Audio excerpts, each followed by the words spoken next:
Hi, my name is Mike Dillard, and this is Self-Made Man, the podcast for men who want to leave their mark on the world and create a legacy of honor, integrity, and achievement in every aspect of their lives. I'm glad you're here, and once again, it is time to forge your destiny. We're now 43 episodes into Self-Made Man, and like me, you've probably started to notice an important trend. Almost all of our guests have experienced a moment in their lives when they had to face their biggest fears and challenges head-on or be consumed by them. Whether that was James Altucher and his battle with substance abuse, Garrett White and his decision to choose truth over deception, or Wesley Chapman, who took a childhood of unimaginable torture, literally, and turned that pain into the inspiration and energy he's now using to change the world. All of these amazing men had their fair share of challenges in their lives, and all of them chose to face them and overcome them. If they had not made that decision, they would not be here and the leaders that they are today. So last week, I had the opportunity to sit down with Wayne Levine. Wayne has spent the past 15 years serving as a very successful coach and mentor to men around the world. And when we started this interview, I expected our conversation to focus on how men could improve the relationships that they have with their significant other, as Wayne is the author of a great book on the topic titled Hold On to Your Nuts, A Relationship Manual for Men. But as the conversation progressed, it became very clear that the challenges within relationships are just a symptom of a larger root cause, and that if you want to truly transform your life, if you want to move beyond your past and resolve the issues that are holding you back, you must make the decision to face them, as Garrett, Wesley, and James, and all of the other leaders on this show have. But you can't do it alone, and that's where men like Wayne come into the picture. So please welcome Wayne Levine. Welcome back, everybody. Mike Dillard here, and today we're going to be talking to a new friend of mine, Mr. Wayne Levine, who is the owner of BetterMenCoaching.com, and I've just heard some amazing stuff about his work, about his books, and we were introduced by a mutual friend. And so, Wayne, I'm really excited that you took the time to join us here on Self-Made Man today. Yeah, thanks, Mike. It's a pleasure. Absolutely. So for those of our audience who are just getting to know your work and who are going to be meeting you here for the very first time today, I would love it if you could give us some insight as to your background and your story on how you really came to choose a path that is very similar or along the lines to what I've been attempting to do here with Self-Made Man, which is to really improve the lives of men around the world and to empower them to really be the best that they can be. Well, like most of us who are helpers and healers, we have our painful past. And so those of us who are sort of drawn to psychology and coaching, we're really underneath everything, we're trying to heal ourselves. And what's important ultimately is that in that process of learning to help others, that we really do our own work. And so my work started in my early 30s. I'm 54 now, so over 20 years ago. And I was invited to attend a men's weekend. And it was last minute. I write a little bit about this in my book, this story. And I was invited to this open house, and I met these men. And these men were playing in a way I hadn't seen before. And then they were talking to each other in a way I'd never heard before. And I thought, I have no idea what the hell this is, but I want some of this. And I stood up and said, yeah, I'll go do this weekend. 2 weeks later. And that began my journey. And so I had this initiation into manhood. And I began to slowly learn what it really meant for me to be a man rather than my mom's little boy, which I'd always felt. So my dad died when I was 9, and I was brought up by a single mom. She never remarried. She was angry. She was upset at my father for dying and leaving her with 3 boys and no money. And so I learned to not respect men or respect any kind of masculinity in myself. And so I had a lot of work to do. And I learned along the way, back in my 30s, and I continue to see today that, those lessons, they went very deep. And although our parents all did the best they could, many of them were not very well equipped, not trained, and maybe shouldn't have been parents to begin with. But here we are. And so there's an awful lot for us to learn. And one of the main things is that we're all more alike than not. And the basis of my work is to bring men together to develop those trusting relationships with each other so that they can get the support and mentoring and camaraderie and ass kicking and nurturing that they can only get from other men whom they trust. So you dove into this world for yourself. You really saw an opportunity to help a lot of other men out there work through these same issues. Could you describe some of the most common challenges that guys have that you end up working with? What's the most prevalent? Well, for the most part, men come to me because they're in a relationship that's not working. And so either they're unhappy with it or their woman has said, you better go do something or I'm out of here. Most men are very reluctant, really reluctant to ask for help. So I get them when they're up against the wall and they're in crisis for the most part. There are some guys who are more conscious and are aware that they need some change in their lives or they need some connection to masculinity or some guidance. And so they seek me out. But for the most part, it's about relationship issues. But once they come in and we start talking about their marriage or their relationship with a girlfriend or whatever, then we start finding out what really precipitated the whole thing. And so whether they've done therapy or not, we do a little digging around in terms of what happened when they were kids, because all of these behaviors that we have, are a result of our adapting and coping with what we saw at home between our moms and dads and what the relationship looked like and how we were treated and whether there was abuse or abandonment or isolation or, all the things that we all have to deal with. Can you shine some of your X-ray vision, if you will, onto a couple of examples or stories of guys who come to you with initially, relationship problems on the surface? What are those challenges that you see most common, which we'll just call the symptoms, if you will? And then what typically ends up being, at the root, or at least share an example so, everybody listening will have a little bit of awareness like, I see what he means now. So I met this one guy. He was in the middle of a divorce. And I meet a lot of men before, during, or after divorce. And in this particular case, she was done. And he was trashed. I mean, he didn't see it coming. And he had lost himself in the relationship. He didn't have any terms. And this is a big issue for men. And it's something that we learn when we're boys, when we have our first girlfriend, that we sell everything out just to be with the girl. And what happens from junior high into high school into college into marriage is that we just keep doing the same thing. And eventually we stop doing the things that we really liked. We stop hanging around with our buddies and we start feeling really isolated. And so when a man compromises himself so much over the years, many times he becomes somebody other than the man she met. And then she's done with him because she no longer respects him, no longer is attracted to him. And then when that happens and she lowers the boom, the men are devastated. And so this particular guy was crushed.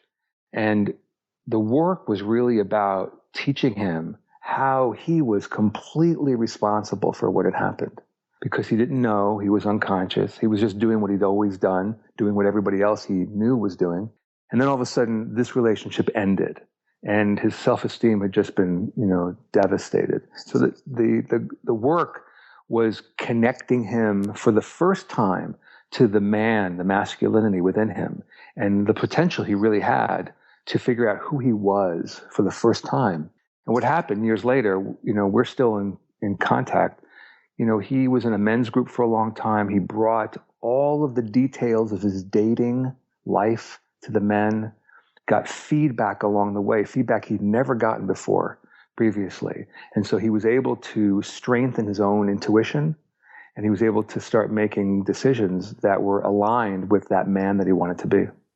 I'm sure that you have a specific term for this, but as you were sharing that story, that's something I can definitely relate to. And I'm going to say 99% of the guys out there who are listening to this, I'm just going to call it the logic trap.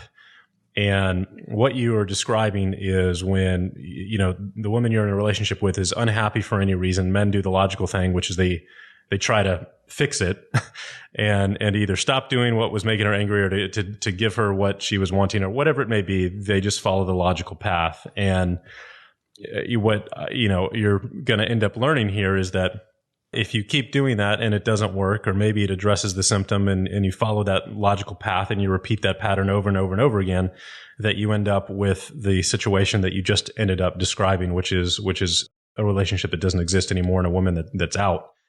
Can you talk a little bit about that logic loop, if you will? And again, if you have a term for it, I'd love to know what it is and how guys get stuck in that initially and then how they can bring themselves out of it. Well, men oftentimes, because they don't know any better, they treat women like men. And they don't understand that women need to be treated very differently. So if you treat your woman like a man, you're going to destroy her femininity, and it's going to backfire, and it's going to destroy the relationship. And in doing that, men often just try to figure it out. They try to figure out what the woman wants. And all they have to relate to is how their own process works, which is completely different than a woman's. So even trying to understand a woman logically makes no sense for us. We don't have the capacity to do it. The best thing we can do, because they're such completely different creatures, and thank God, right? I mean, we're attracted to them because they are very different. But we make the mistake of thinking that we can figure out logically what to do. What we need to do is learn how to listen more, because invariably, she is telling you what she wants. She is telling you what she wants, but the problem is that we get triggered by the things she says or how she may say them. And it causes us to stop listening and get defensive or hear our mother's voice or defend ourselves because we're being shamed or we think we're being shamed. So all these things are going on for men that make it really difficult for us to simply listen. But the clues are always there. But if you miss the clues and then you just try to figure things out, you're a dead man. It just won't happen. And that's when you need help. Because the things that are happening between you and your woman are very simple. They're universal. And if you can be amongst a circle of men who've done some of this work, it's pretty easy to pinpoint what's going on. And then your work begins because there's healing to do, there's awareness to gain, so that you can be that husband, that father, the son, whatever relationship we're talking about. So when you meet a new student or a coaching student for the very first time, what does this process look like? Is there a set of stages that all of them go through and they eventually come out of this with the level of skill and understanding that they need?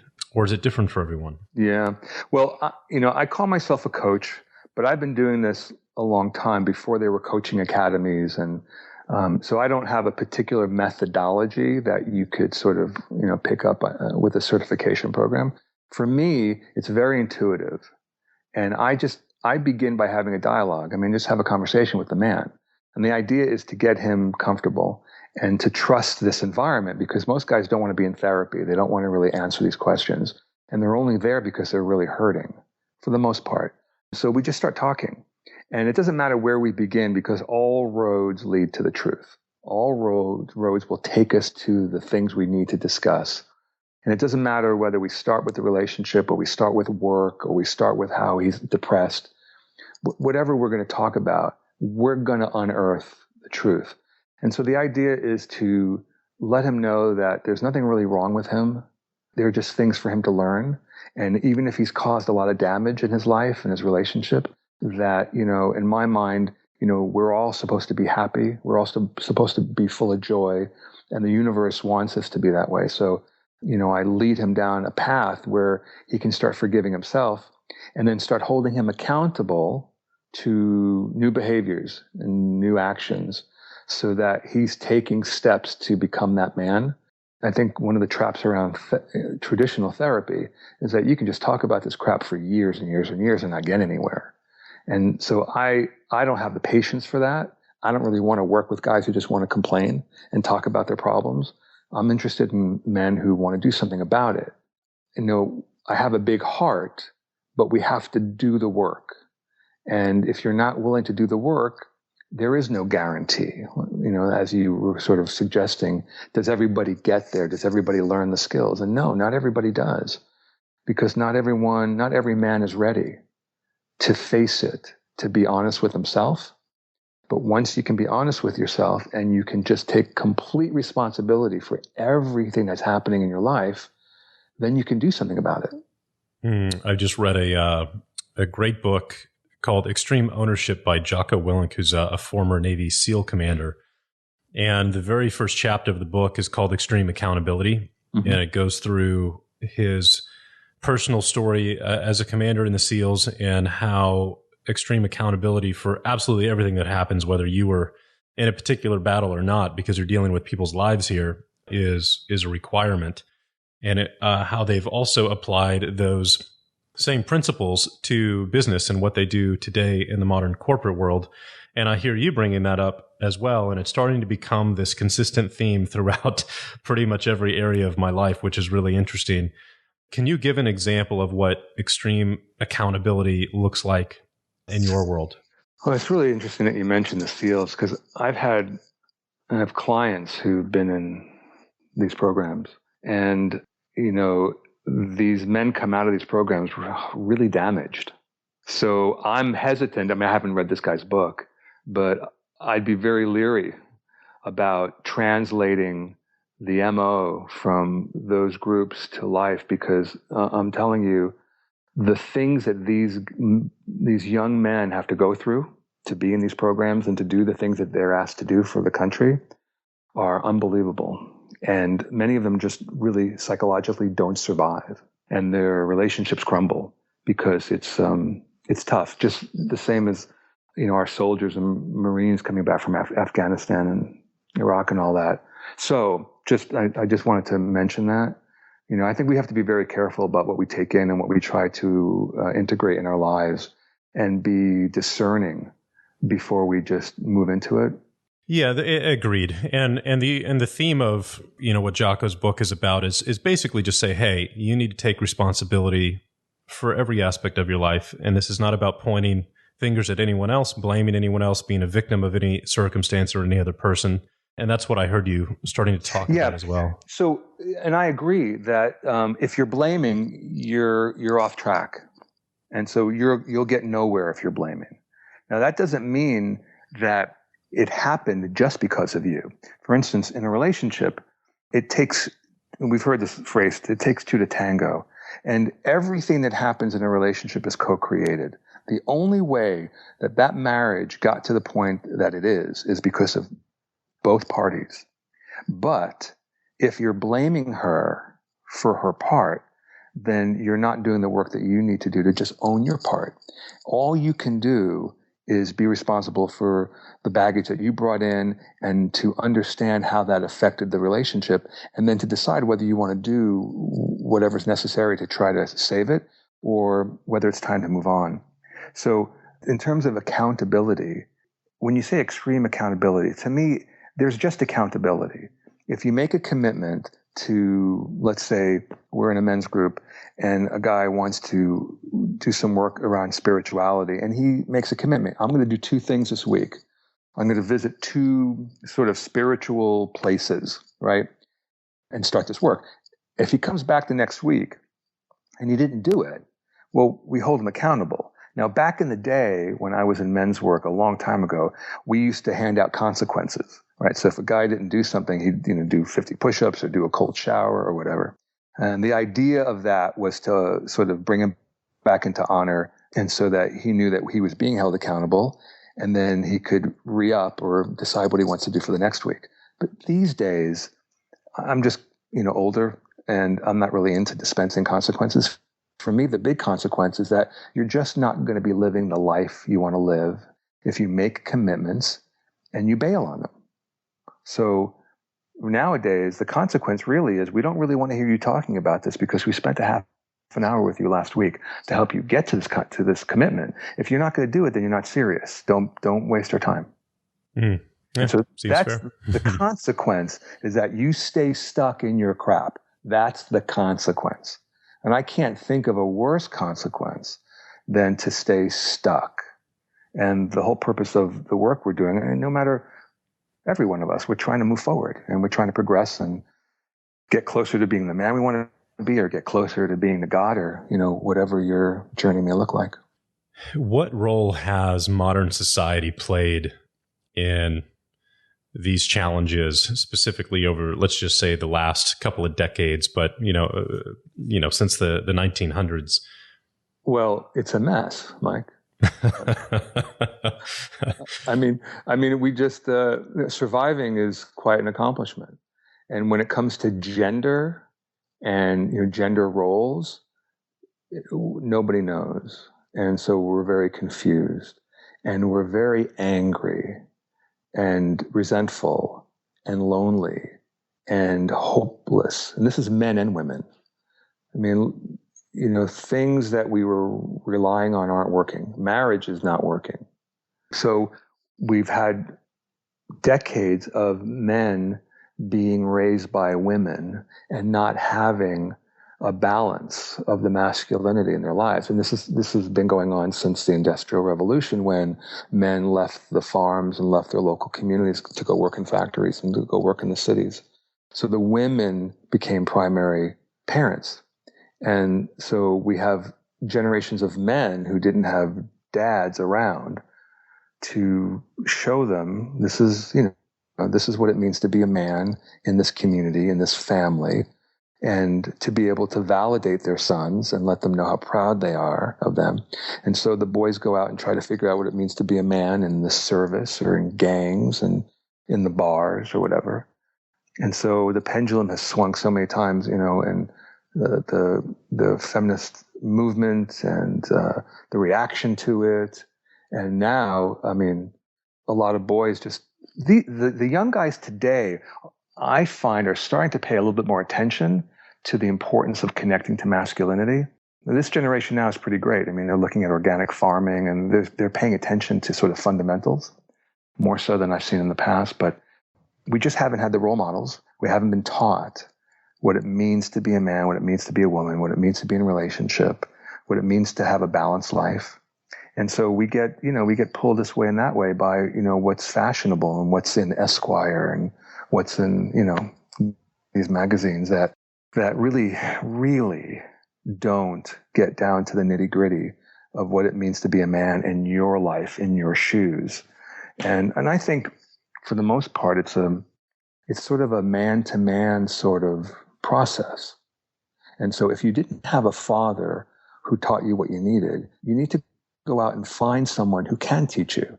It could be a mentor, a coach, a circle of men, but it's out there. So, and I tell the guys all the time, none of us, the men in my circle, none of us got the complete fathering that we needed or thought we needed, but we can still get it from the men in our lives. And we can heal from those early wounds. I think that's something that has to be modeled as well. You can't read a book on this and get all of it. You can get some crumbs and some pieces and some clues. Yes. But so much of this process is nonverbal communication based. How much would you say? 70, 80, 90% where, that's what you see and experience and what the guys pick up by being around other men in these groups, and why that's such an effective tool? Some men are capable of reading books and integrating and processing and changing behavior and doing remarkable things with it. There are some who can do that. But for the most part, you don't need a book to become the man you want to be. You just need to be in the company of other good men. Right.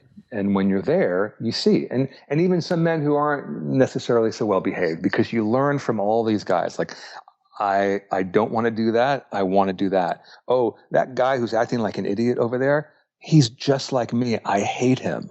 And so when you're up against a guy who is mirroring back the part of you that you don't like, it's a gift. And it gives you an opportunity to see what that part of you really looks like to the world. And so when you're in the presence of all these men and they're talking about all of their, sort of relationship issues and work issues and parenting issues, and their issues with their parents and their aging parents, all that stuff, you realize, well, I have a lot in common with these guys, and they're dealing with the same things I am. And when they start to figure out their problems, it's a good lesson, as you said, modeling for me, because now I see how you can do it, how you can come back from being in a really dreadful place and show up in integrity and move forward. And so, yeah, I run several men's groups, and I think every man should be in a men's group. And I wish that we could figure out how to make that popular and how to get everyone talking about, having a men's group on every corner in every neighborhood. What does a successful relationship look like from a man's point of view? What is his role? What is his responsibility in a really healthy relationship? What are the things that he is doing right? Well, he's getting support from men, so he's not leaning on his woman for all that support. One of the main things that will destroy a relationship is to have a man looking for emotional support from his wife to the point where it's burdening her. And a lot of men do that because what happens is that there are women, many women are rescuers, right? And because of the families that they come from, they find a man and they're loving, they're wonderful women. They want to be helpful.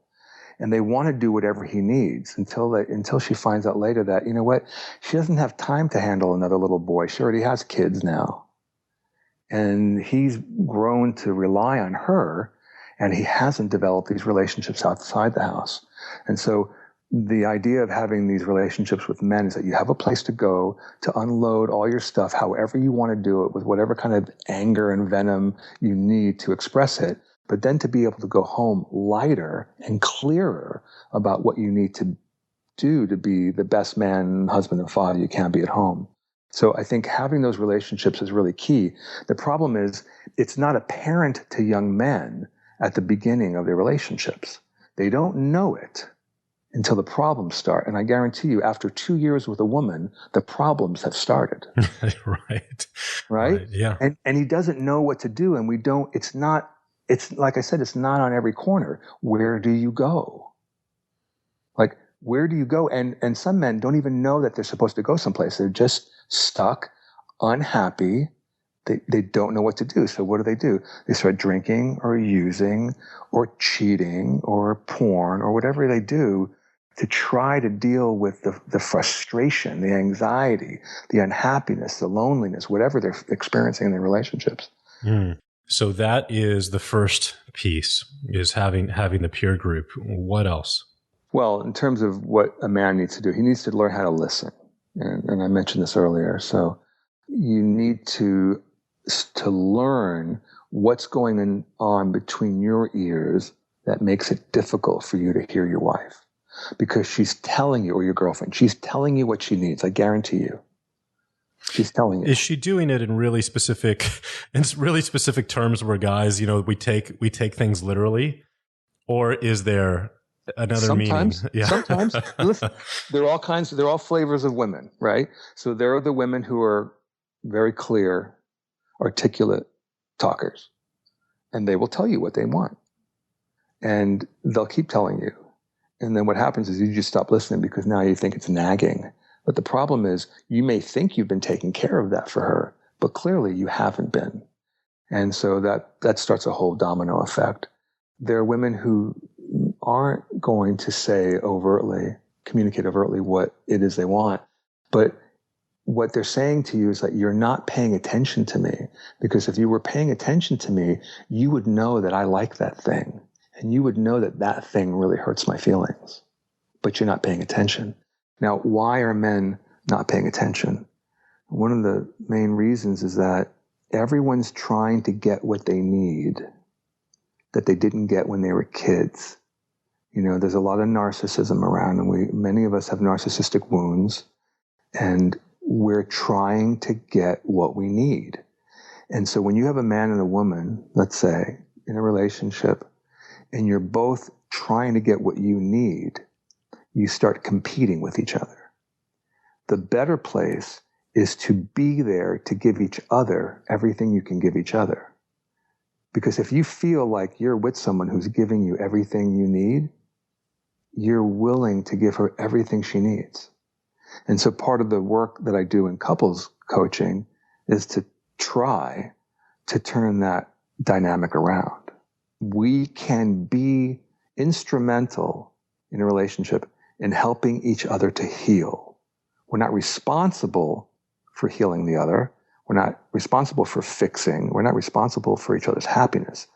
But because we've been attracted together for very specific reasons, which we can talk about or maybe another time, we hold the key in large part to each other's happiness if we work together, pay attention, and, be willing to grow and change together. So we've got listening, first and foremost. What would be one more example? So I got you. In my book, Hold On to Your Nuts, the Relationship Manual for Men, I've got 8 tools. So a couple of these other tools one is don't argue. There are some therapists who argue, which is sort of funny, that there's such a thing as healthy arguing. And I just don't believe it. You're arguing with your woman because you're not listening. And, you're not being heard, you're not listening, and you're arguing about something stupid. And it happens all the time. There's no need for arguing. And one of the first things I'll tell guys who are in that sort of trap with their women is like, go home tonight and don't argue and see what happens. Oh, but she's going to do this and she's going to chase me. Okay, but don't argue, because something different will happen when you stop arguing. Do you prescribe a given response that you, I guess, or a tool, if you will, to give these guys, especially for that first route to? Yes. Yeah, I was going to say, there's got to be a response that they are armed with, or they're going to screw this up. Well, here's the thing. They're going to screw it up anyway. And that's just part of the deal. It's messy. It's messy turning this ship around, especially, if you've got a contentious sort of relationship. It's not going to be easy. But yeah, I throw phrases out. You see, a lot of times us men, and I'm glad you asked that, because we need to be told like specifically what to do. And that's why coaching can really be helpful versus therapy, because a therapist is really not trained, and it's not really part of therapy to tell a patient what to do. But in coaching, I tell men exactly what to do, because they come to me, they don't know which end is up. So I tell them some things to do until they can plant their feet, get their wits about them, and they can start figuring it out for themselves. So yeah, I'll feed lines all the time. It's like, for instance, I want to talk to you about this baby, but I'm not going to do it when one of us is upset. So we got to do it later. Okay. Or something like that, right? Mm-hmm. And the lines can be anything. It's just sort of organic. It just comes out of the story that they're telling me and a sense of the woman that they're with. There are some things that can possibly land. There are some things that are just adding fuel to the fire. So, like I said, they're going to screw it up anyway, but at least the intention is to do something different. And when they do something different, they start to see eventually that maybe they really can make a change in this relationship or in their lives. That's really helpful. What are some other practical pieces of advice that you could share with the guys listening right now, assuming they're in a relationship and assuming it could be better, assuming there is a challenge or two? It's our job as men to run the sex and romance departments. And a lot of men get complacent very quickly once they've, sort of won their woman. And they stop doing the things they used to do when they were courting them, when they were dating.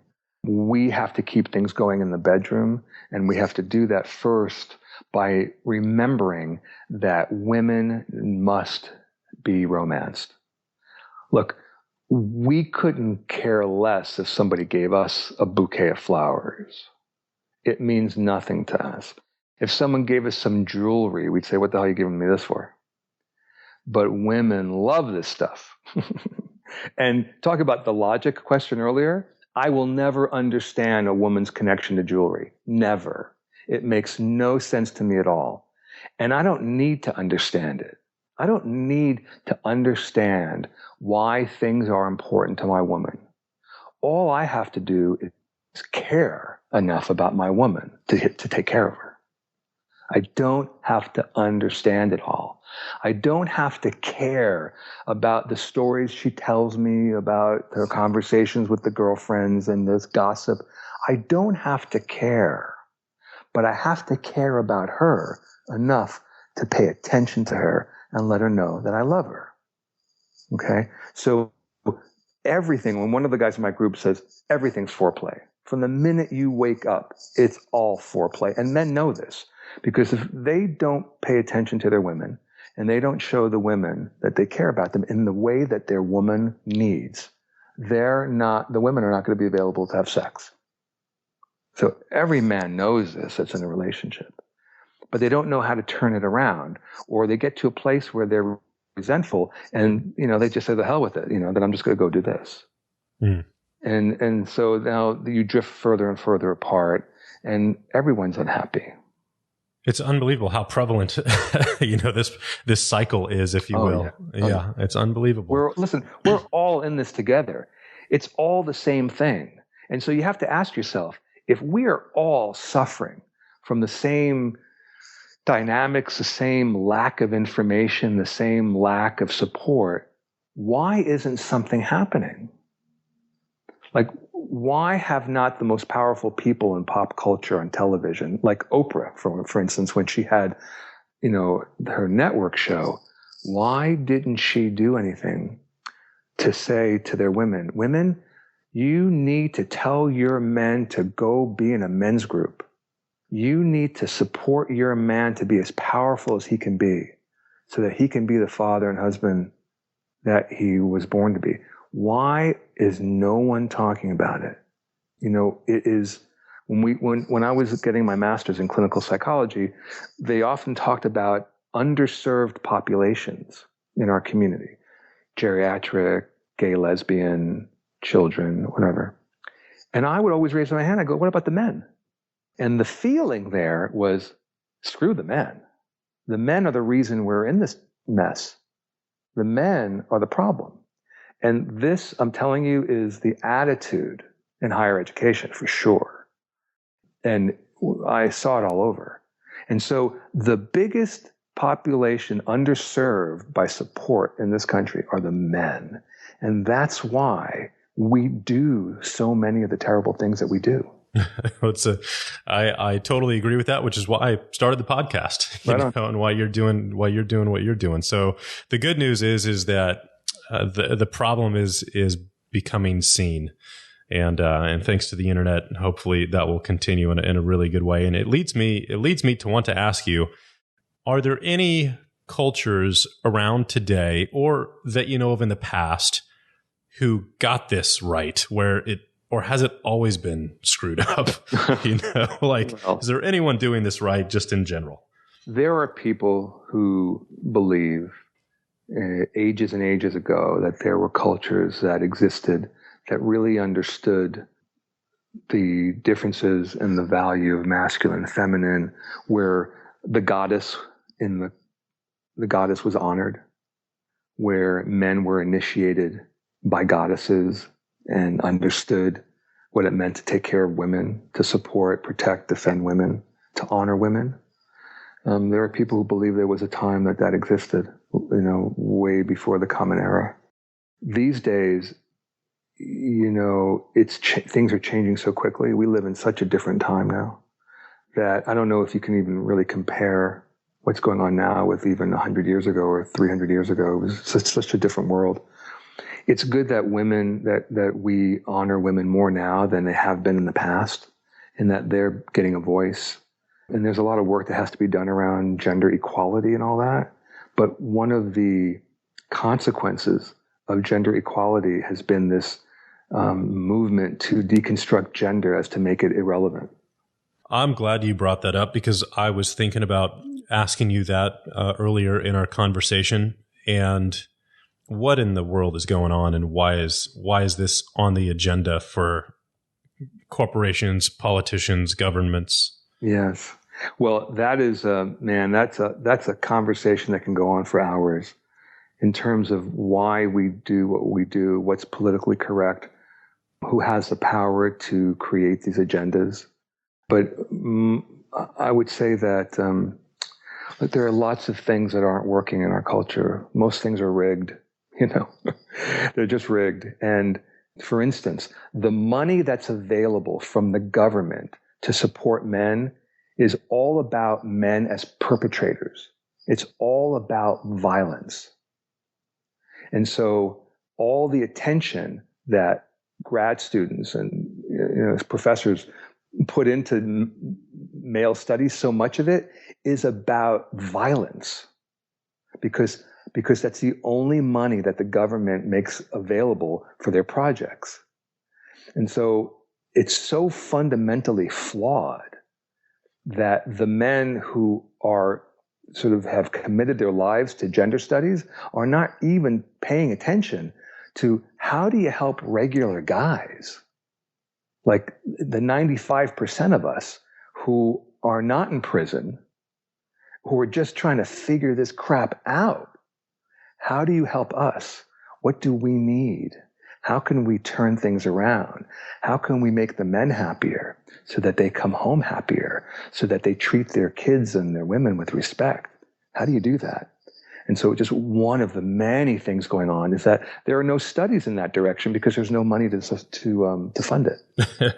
And it would seem to me, at least, from the outside looking in, that the only corporations out there that are really tapping into that issue would be, it's ridiculous to say, but it's the first thing that popped in my head, beer and sports. Yeah. Yeah. You can't figure it out. You're bummed. You're sad. Things are crappy. Well, come to the bar, have a beer, and pig out on wings and watch football. Well, listen, it's all marketing. Yeah. But I think that what's happening now, so you made mention too, that there's more awareness now. There's also much more spiritual awareness now. And there's a place for spirituality and that spiritual path in our work as men. And it's not, I'm not suggesting religious. So those who are tied to a religion are fine. But beyond religion, there is so much wisdom, ancient wisdom, that can help us to be the men we want to be, and that can help us to have those really tight relationships with each other. And that's something, that spirituality is something to bring back to the house as well. Can you share some more about that and get more specific? Well, I would recommend a book to everyone listening, which is The Untethered Soul by Michael Singer. He's a Zen Buddhist who discovered Zen Buddhism without even knowing that Zen Buddhism existed. And he wrote a book, Untethered Soul, and he wrote a companion book called The Surrender Experiment, which details how he applied the philosophy to his life. And essentially, it's about stop trying to control everything. Stop thinking that you know how your life should look, how everyone else's life should look, how things should be, because you don't know anything. And when you can surrender everything in your life to the Spirit of God within you, you start to see how the universe is just placing things in front of you if you set the intention. But you have to pay attention to what's going on. For instance, if you wake up in a foul mood and you say, oh man, Monday, I hate Mondays. Mondays suck. And you take that attitude to work or to your family, you're going to have interactions that suck all day long. And you're going to be convinced, see, I told you. This is how Mondays always are. But another guy wakes up and goes, it's Monday. Hot damn, let's go. And he brings that energy to his world. He has fantastic interactions and opportunities all day long. And so we have the power. We create our realities. And when we put that positive energy out by meditating and having intention and healing ourselves, we start to see it reflected back. And I'm telling you, there are programs that we're doing something right now, a 60-day meditation that we're offering all the guys in our circle, that we know that when they get done doing this, they're going to see that so many wonderful things happen in their lives because they started focusing on their connection to spirit rather than just trying to make it happen. Hit my numbers, get this done. Make my day, full. Do exactly what's on my calendar for today. Because when we push that way, and there are a lot of young guys listening, I'm sure, to your program, who are trying to climb up the corporate ladder, build their businesses, but they're out of balance. And they think that the way to achieve their goals is to just pound it out. go, go, go, go. But what they will find down the road, 10, 15 years from now, is that they may have made a lot of money, but they're empty inside. And so I don't know how to get 30-year-old men to pay attention, because they're all, they're all fired up. But if you could figure out what balance is when you're in your 20s and 30s, you are way ahead of the game. No, agreed. I think that's a process that I've gone through recently here over the last 5 years. and I'm 38 right now. So, I've gone through the biggest changes and challenges in my life ever over the last 5 years. And what's interesting is being conscious and intentional about how my day goes has been something that I've put into practice here specifically over the last couple of weeks. And it's something that I've heard of before and that have been in books. And I was just like, I've known that this is not rocket science, but I just started doing it. I started practicing it. And it's very, very simple. And when I'm in the shower, I take a shower every morning. I sit down in the shower, and for 1 to 2 minutes, it's not long at all, I put a huge smile on my face, and I just smile for 1 to 2 minutes. I think of as many things that I'm grateful for as that I can. And I just tell myself that today is going to be a freaking amazing day. Yeah. And I do that for 60 to 120 seconds. And the days that I do that on, those days are awesome. Yeah. Like I end the day at 5 o'clock with energy. I'm happy. It's been an amazing day. I wish it was longer. And on the days that I don't, they end up sucking. So yeah. That's what we're talking about. We send that energy out. Everything is energy. Everything is energy. And we don't get taught that. Can you imagine if you were a kindergartner, and instead of wasting all this time on some of the subject matter that we're taught in elementary school, if we were just taught that, look, here's how you get where you want to be. You be the best person you can be. You set your intention. You be of service. You meditate. You connect with the real laws of the universe, right? Instead of competing against everything, against everyone, for everything. Like, imagine if we just learned it when we were kids. Agreed. Yeah. So we've got a couple of minutes left. What would be the last thing that you would like to leave the guys with today? I guess the first thing that just came to my mind, I mentioned it earlier, about the goddess. It's our job as men to bring out the goddess in our women. Can you define that? Because I've heard that term. I have friends who use it, but it's like nobody's really said, here's what that really looks like, or here's what that means. So imagine 20 women in a circle in the middle of the Egyptian desert, and they're dancing and singing and praying, and they're doing stuff that men would never do. They're doing it in such a way that's totally feminine. And in a larger circle beyond them are there 20 men holding this space, creating this space where their women can connect to the divine feminine energy of the universe. And they're just standing back, honoring them, loving them, and giving them this opportunity. And then all of a sudden, as a result of this feminine energy overflowing, this beam of bright yellow light, golden light comes just shooting out of the earth.